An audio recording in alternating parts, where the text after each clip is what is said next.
Yang pasti kalau buat saya dibandingkan misalnya Pak Gibran jadi maju gitu, Mas Gibran gitu ya. Ya saya pilih Ganjar sama Mahfud lah, karena lebih teruji kan. Anda jadi wali kota baru 2 tahun 3 tahun kan belum teruji juga. Ini urus negara loh, mau jadi presiden loh. Kalau Anda belum lengkap, belum pernah di legislatif, belum nasional ya maksudnya DPR, kan DPR kan belum ngerti nih pemerintahan seperti apa.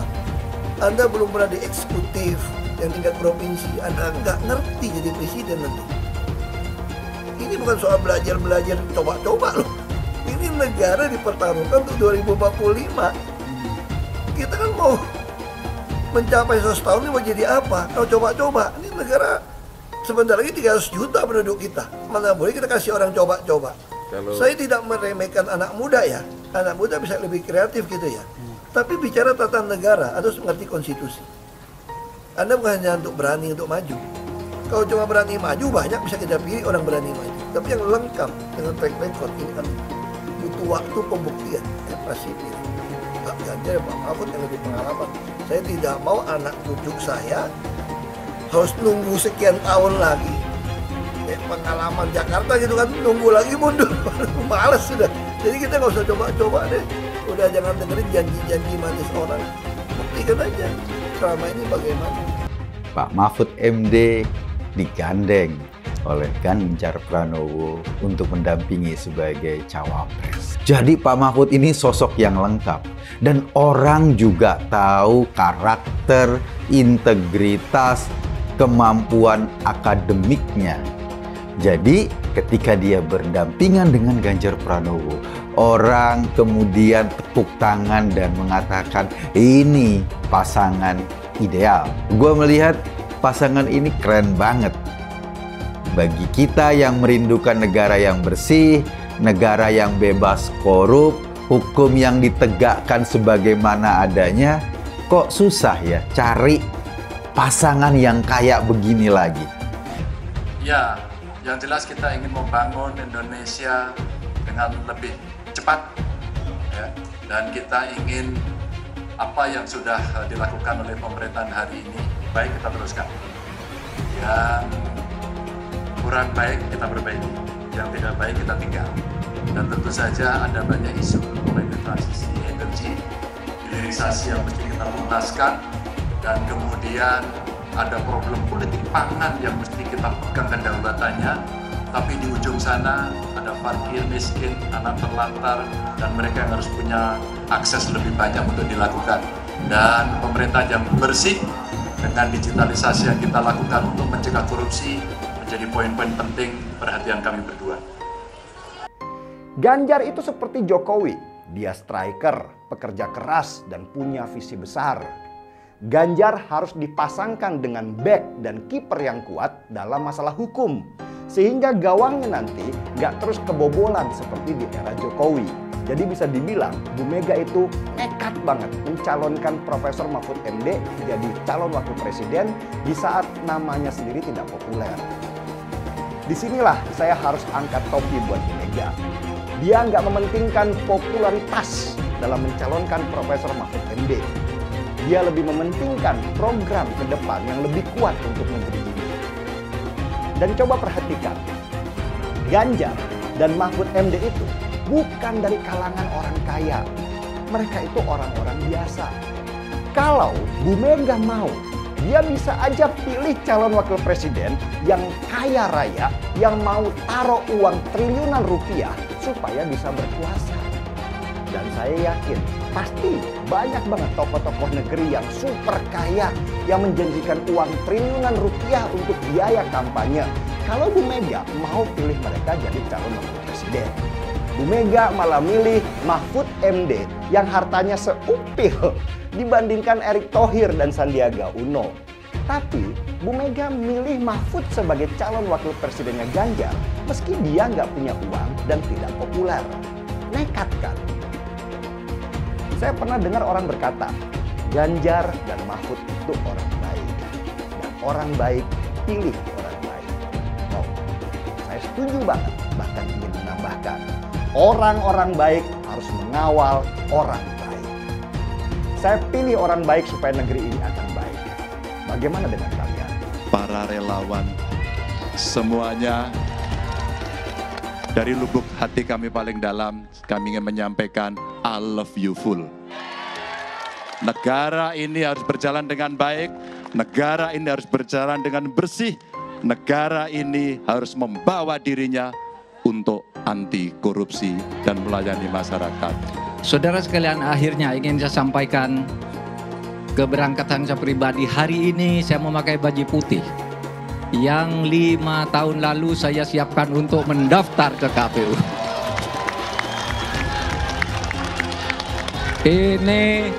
Ini dulu tidak jadi dipakai meskipun sudah jadi. Tetapi ternyata ada pesan Tuhan di baju ini. Ditunda dulu untuk dipakai ke KPU dan hari ini bisa dipakai untuk mendaftar. Bangsa ini banyak yang bertanya, mungkin berubah di ujung, mungkin berubah di tengah. Kenapa?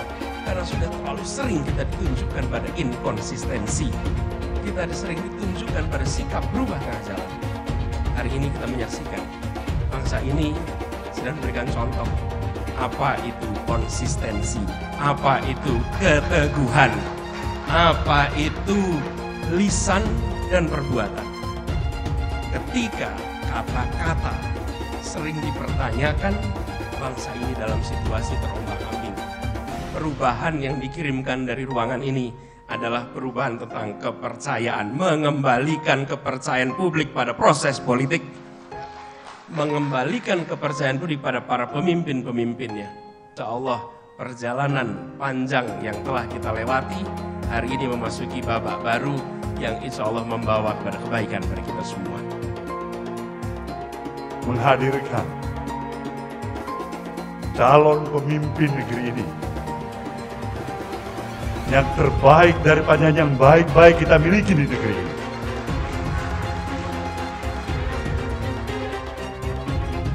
Calon presiden dan wakil presiden kita, Bung Anies Baswedan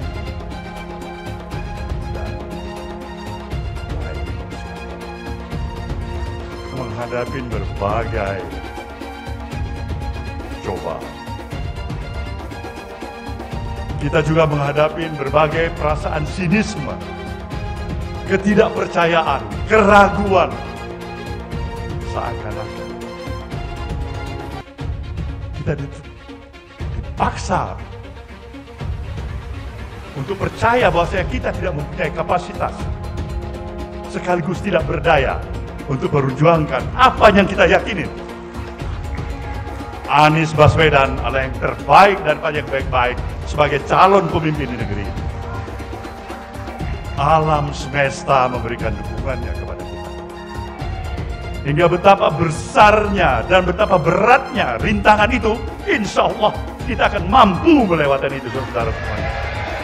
Kita akan mampu melewati itu, dan insya Allah kita akan membawa kemenangan kepada pasangan kita ini. Pasangan kita, amin. Pasangan kita, amin. Insya Allah. Harus dicek betul, pernah nggak calon pemimpin kita, calon presiden kita ini memecah belah umat. Kalau punya jejak pernah memecah belah umat, jangan dipilih. Kita lihat apakah pemimpin kita, calon pemimpin kita ini ya pernah menggunakan agama sebagai alat untuk memenangkan kepentingannya atau tidak. Kalau agama diperalat untuk merebut kekuasaan, jangan dipilih. Sekali lagi, kalau ada calon pemimpin yang punya rekam jejak memperalat agama untuk kepentingan politiknya, jangan dipilih. Kalau kalian pendukung saya, haram hukumnya membawa isu sara. Haram hukum.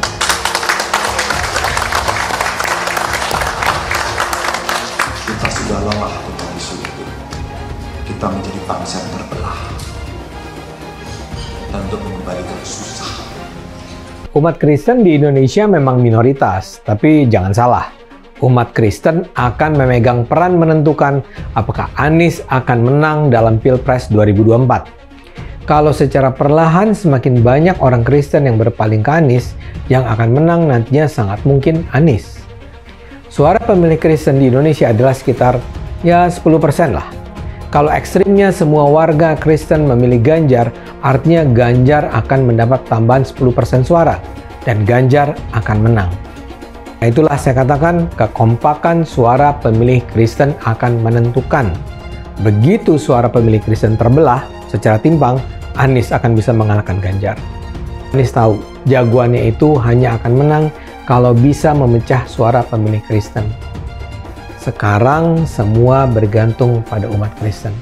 Kekompakan pemilih Kristen akan menentukan apakah pada akhirnya Indonesia akan dipimpin Anies atau Ganjar. Elektabilitasnya Anies merosot ya seiring mulai terkuaknya kontroversi dari kepemimpinan Anies di Jakarta. Gen Z juga tahu kalau Anies adalah sosok yang didukung kelompok intoleran yang membuat Pilgub DKI 2017 menjadi sangat kotor. Politik identitas yang mengarah ke perpecahan seperti yang dikeluarkan pendukungnya Anies, yaitu Kadrun bin Kampret, kafir lah, laknat lah, PKI lah, ya cuma itu doang kemampuannya. Itulah pendukung Anies. Jangan pernah takut melawan Kadrun yang cuma pengen Indonesia hancur. Siap kawal kasus Ahok, siap penjarakan Ahok. Takbir, takbir, takbir. Siap kawal kasus Ahok. Siap. Siap kawal kasus Ahok. Siap. Betul. Betul. Tangkap, tangkap, tangkap si Ahok. Tangkap si Ahok sekarang juga. Tangkap, tangkap, tangkap si Ahok. Tangkap si Ahok sekarang juga. Takbir. Allahu Akbar. Takbir. Allahu Akbar. Tangkap, tangkap, tangkap si Ahok. Tangkap si Ahok sekarang juga. Tangkap, tangkap.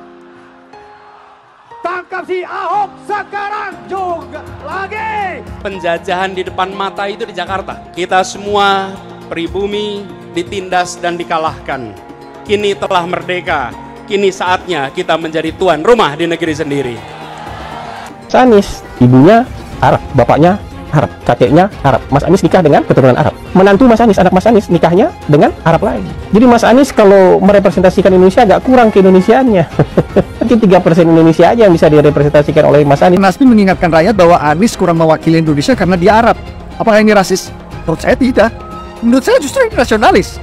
Seperti di Pilkada DKI dulu, mereka juga getol ingatkan warga DKI bahwa Ahok itu Cina. Lihat, Cinanya Ahok selalu dibawa-bawa. Bahkan sampai terang-terangan ajak ganyang bantai Cina. Jadi sah-sah aja kalau Hasan Nasbi bilang Anies itu kurang mewakili Indonesia karena dia Arab. Lah, mereka juga dulu begitu. Kalau Cina dianggap bukan pribumi, sementara Arab dianggap pribumi, itu baru namanya rasis. Rasis biadab itu. Kalau Cina bukan pribumi, Arab juga bukan. Hasan Nasbi cuma mengingatkan, pilih presiden yang pribumi saja. Saya bilang, Nis, ente nggak bisa jadi presiden. Kenapa? Karena presiden adalah orang Indonesia asli, saya bilang. DKI yang kita harapkan, Anies Baswedan yang begitu jelas Islamnya. 4 tahun 8 bulan jadi gubernur. Mana peraturan pergub saja yang melarang miras? Mana perda Islam apalagi? Yang akhirnya tidak berani juga menegakkan hukum Islam. Banjir tetap banjir, macet tetap macet, kriminalitas Jakarta. Anda tahu, 2 menit sekali terjadi pencurian. Sekarang orang sedang euforia, dia mau dicapreskan. Bagaimana umat terjebak lagi, bodoh lagi, masuk lagi. Kalau misalnya memang Anies itu mau maju dan dia tekad mau menegakkan hukum Islam dan menyatakan perlawanan, saya penuh. Tapi dia tidak lakukan itu. Tahu nggak, sumur resapan yang ngabisin anggaran beratus miliar itu meresap air agar masuk ke dalam bumi sesuai dengan sunatullah. Tetapi ternyata sumur ini tidak meresap air, malah airnya itu menggenang di sumur-sumur itu. Sumur resapan itu sekarang harus disiapin pompa untuk menguras air di sumur resapan. Kalaupun dia harus makan babi sepanjang jadi presiden, mungkin akan dilakukan. Jangan sampai Indonesia jatuh ke tangan pembohong. Jangan sampai Indonesia jatuh ke tangan Anies Baswedan. Jangan hanya konsentrasi pada pembangunan benda-benda mati yang indah difoto dan bisa ditunjukkan dalam 5 tahun hasilnya. Kalau kita mau menilai sebuah janji, maka lihat janjinya atau lihat kenyataannya. Dulu janjinya apa ya? Dan ini aneh, betul-betul aneh. Ini bukan kampanye, tapi saya sampaikan sini. Di satu sisi menyiapkan jalur-jalur air untuk dikirim ke laut, di sisi lain di lautnya dipasang dengan pulau reklamasi. Tinggal tunggu waktu jadi rob, air balik. Dan ini melawan sunnatullah. Kenapa? Air itu turun dari langit ke bumi, bukan ke laut. Harusnya dimasukkan ke dalam bumi, masukkan tanah. Di seluruh dunia air jatuh itu dimasukkan ke tanah, bukan dialirkan pakai gorong-gorong raksasa ke laut. Jakarta telah mengambil keputusan yang fatal. Bukan banjir, itu memang parkir air. Bukan banjir, itu memang parkir air. Masyarakat berkeliling dengan membawa toa untuk memberitahu semuanya, termasuk sirine. Ibon 82 miliar. Apa alat transportasi yang dimiliki oleh hampir setiap orang? Alat transportasi yang dimiliki semua orang adalah kaki. Saya mensyukuri kenapa kalah, kenapa ditahan. Saya bersyukur atas itu semua. Saya coba bayangkan ya, kalau seandainya waktu itu kita menang, gitu ya, hari ini belum tentu kita bisa nikmati seperti ini. Kita bersyukur 5 tahun Tuhan izinkan kasih ke orang yang pintar ngomong untuk kerja. Coba kalau kita bayangkan gitu ya, kalau kemarin saya masih jadi gubernur, ini saya udah turun ini. Tapi yang pintar ngomong itu dikira orang hebat kan? Ini lebih berbahaya tahun 2024, langsung ketahuan karakternya. Langsung ketahuan itu. Di saya juga ada kutipan Pak di kamar saya Pak. Tulisannya, Jakarta telah mengambil keputusan yang fatal. Gus Dur itu buta mata juga buta hati. Pancasila Soekarno, ketuhanan ada di pantat. Anak Tuhan dari mana? Kalau Yesus anak Tuhan, bidangnya siapa? Besok di seluruh wilayah Indonesia kami katakan dan Iblis hanya menggoda orang yang beriman. Makanya jarang-jarang orang kafir kerasukan setan. Yang kerasukan setan itu orang baik-baik. Jarang, saya belum pernah nengok Cina kerasukan setan. Pernah tak Ahok itu kerasukan setan? Enggak, setannya juga. Karena sesama setan dilarang saling menggoda. Karena di salib itu ada jin kafir. Karena di salib itu ada jin kafir. Karena di salib itu ada jin kafir. Haleluya. Kepalanya ke kiri apa ke kanan? Kepalanya ke kiri apa ke kanan? Tetap percaya salib itu lambang mulia, bukan jin. Kok ketawa? Aku nggak nyindir siapa-siapa loh. Kalau Anda tanya saya jadi presiden, saya hari ini jadi presiden juga saya tahu apa yang saya mesti kerjakan. Karena saya udah kenyang dari DPRD tingkat 2, dari pengusaha, DPRD tingkat 2, bupati. Bupati itu paling kerja bener, paling ngerti tuh soal daerah seperti apa. Sampai hari ini portofolio saya lengkap sampai ke BUMN. Saya pernah legislatif, pernah eksekutif.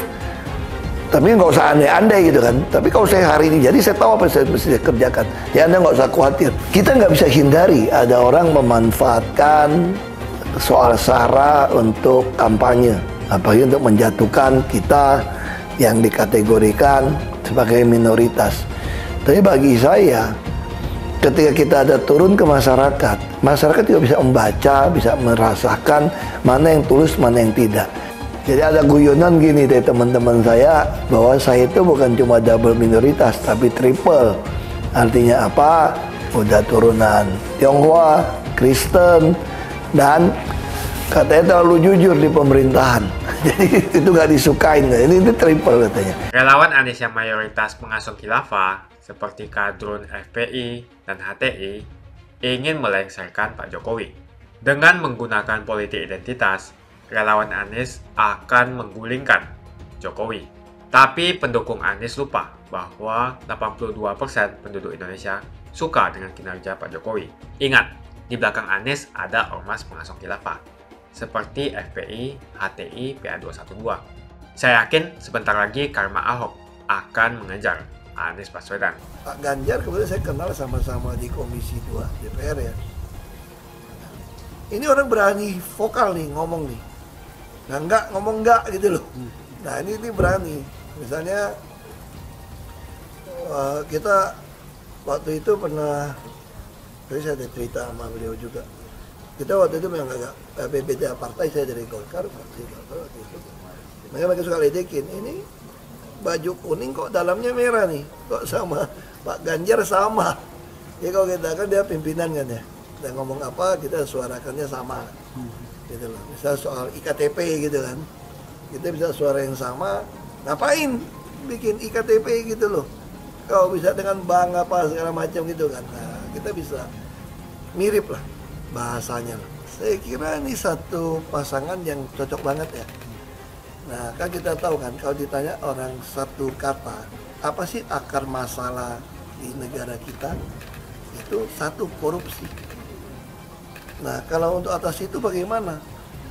Selain transparansi, butuh kepala yang berani lurus gitu loh. Kan banyak juga orang jujur, tapi tidak berani menyuarakan kejujuran atau melawan, tau gak? Nah begitu, makanya saya bersyukur sekali Ibu Megawati yang memang bijak dari dulu, nggak hitung-hitungan primordial, nggak hitung-hitungan duit. Nah, kan sama tuh waktu calonkan saya dengan Pak Jokowi kan, saya masih ingat ada orang yang nyeletuk begini, nggak salah tuh nyalonin dua orang yang sama-sama kere miskin gitu loh, nggak salah tuh. Ini kan Jokowi, Ahok udah orang daerah sama-sama kere miskin kok dicalonin. Nah sekarang mungkin orang kan berpikir nggak salah tuh Ganjar Mahfud sama-sama kere, tanda kutip ya. Nanti tuh mau butuh berapa duit, uang saksi aja nggak bisa punya kan. Tapi kan akhirnya masyarakat nyumbang, masyarakat digerakkan untuk nyumbang. Nah selama saya yakin kok masyarakat kita kan bukan bodoh kan. Waktu saya calon gubernur aja, kalau nggak salah 70 berapa miliar resmi masuk ke bank sampai di stop dari KPUD karena melebihi. Jadi sebenarnya rakyat itu ngerti kok pilih orang, bahkan mau nyumbang sebetulnya. Asal Anda betul-betul teruji. Waktu itu orang bilang nggak mungkin, partai teman partai waktu Komisi 2 nggak mungkin Ibu Mega kasih kamu dampingin Pak Jokowi jadi wakil. Nah cuma Pak Ganjar yang bilang, mau taruhan nggak lo? Saya jamin Ibu Mega pasti pilih lo katanya, yang jadi damping Pak Jokowi. Kan bagi orang lain nggak mungkin, karena minus kan. Nah tapi beliau saya bilang ini ideologi. Beliau itu pegang teguh ideologi, punya keyakinan, ikut PD Perjuangan. Nah tambah Pak Mahfud nih, nggak ada orang yang ngomongin berani bukti terbalik, sita harta segala macam gitu kan. Nah saya yakin kalau pasangan dua ini digabung, kan kita sampaikan dari awal kan, akar masalah bangsa kita adalah korupsi. Kita harus perbaikan gaji apa segala macam. Nah, dengan pasangan yang berani memberantas korupsi, memperbaiki birokrasi, dengan memperbaiki juga istilahnya kompensasi dan benefit dari gaji lah ya. Itu. Nah saya yakin kita akan bisa menuju Indonesia Emas 2045. Soal lain, Ahok, soal putusan MK yang banyak diperdebatkan pakar ahli tata negara. Menurut Pak Ahok sendiri gimana? Nah saya kira ya secara hukum konstitusi MK memang nggak bisa banding ya. Putusan dia itu adalah mutlak. Nah jadi saya pikir ya dia putuskan ya kita harus terima sebagai warga negara, itu memang putusan tertinggi kok. Sama kayak BPK putusin apa, walaupun ada yang ngaco, oknumnya juga saya terima kan BPK kan, karena dia memang yang maha tinggi, nggak bisa digugat, gugatnya juga ke dia. Apa yang mau digugat? Walaupun secara kita berpikir mungkin hanya secara etika lah, secara moral gitu ya, dia ngambil kerjaannya DPR dong. Kan coba lihat putusan-putusan dia yang lain, selalu dikembalikan. Saya pada DPR juga bareng, pernah di badan legislasi juga. Semua putusan MK membatalkan atau menambahkan itu harus diselesaikan oleh DPR. Kira-kira gitu kan. Tapi putusan kali ini kan boleh nggak? Boleh-boleh aja. Dia yang maha kuasa kok untuk konstitusi kok. Tapi secara etika saya pikir ya, secara aturan kan kita punya porsi masing-masing nih. Legislatif ya salah satu ya legislasi. MK yang menjaga konstitusi supaya undang-undang apapun yang keluar tidak melawan konstitusi kita, kan itu tujuannya. Terus ada yang bilang ini kan jalan untuk Gibran sebagai maju sebagai cawapres dan katanya akan saya kira jalan nggak jalan bagi saya sah-sah saja kalau mereka mau putuskan. Kalau Gibran akhirnya maju berkat keputusan ini gimana pendapat Pak? Ya mau pendapat saya tergantung rakyat mau pilih atau enggak. Betul nggak? Nah yang pasti kalau buat saya dibandingkan misalnya Pak Gibran jadi maju gitu Mas Gibran gitu ya. Ya saya pilih Ganjar sama Mahfud lah karena lebih teruji kan. Anda jadi wali kota baru 2 tahun 3 tahun kan belum teruji juga. Ini bicara nyali nih saya bilang nih karena korupsi kan udah jadi akar semua masalah. Nah mungkin Anda jujur, Anda boleh jadi orang jujur. Yang kita butuhkan sekarang ini jujur dan berani. Kalau cuma jujur nggak berani nggak ada guna. Berani nggak jujur lebih celaka juga. Berani nyolong lebih celaka, tapi kan jujur, saya yakin. Tapi Anda berani nggak? Nah, saya nggak mau campur gimana pun Pak Jokowi kan teman saya. Ini teman dan saya menganut satu filosofi begini ya. Siapapun jadi presiden itu seizin Tuhan, seizin Allah. Maka saya respect, tetap hormat kepada presiden. Sekalipun bisa mengecewakan atau apapun, tapi saya harus hormat karena itu ada jabatan yang Tuhan berikan. Jadi kalau soal walaupun hormat teman ke pasangan ya saya pasti pilih Pak Ganjar, Pak Mahfud yang lebih pengalaman. Saya tidak mau anak cucu saya harus nunggu sekian tahun lagi kayak pengalaman Jakarta gitu kan, nunggu lagi mundur. Males sudah. Jadi kita nggak usah coba-coba deh, udah jangan dengerin janji-janji manis orang. Buktikan aja selama ini bagaimana.